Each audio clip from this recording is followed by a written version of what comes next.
ওম শ্রী শ্রী স্বামী স্বরূপানন্দ পরমহংসদেবের উপদেশবাণী। প্রতিধ্বনি ফাল্গুন 1379 সাল থেকে সংগৃহীত। মরণশীল জীবের ক্ষণভঙ্গুর জীবনের কোনো নিশ্চয়তা নাই। আমরা প্রত্যেকটি মুহূর্তে ক্রমশ মৃত্যুরই দিকে আগাইয়া যাইতেছি।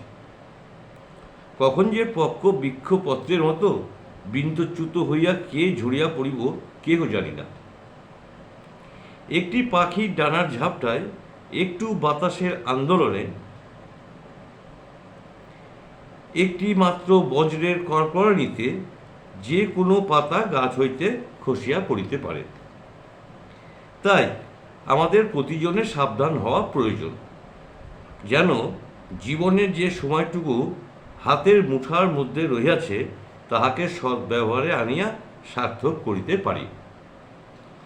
মরিবার জন্যই আমরা জন্মিয়াছি, পুনরায় জন্মিবার জন্য সকলে হয়তো মরিবে না। জন্ম মরণের দুঃখকে যাহারা ভয় পায় তাহারা পুনরায় জন্মগ্রহণ চায় না।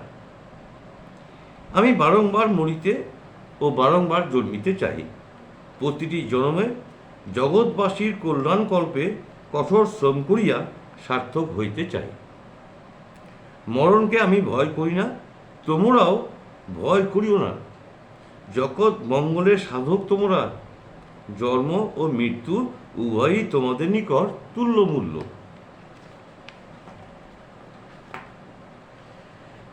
ওম শান্তি শান্তি শান্তি।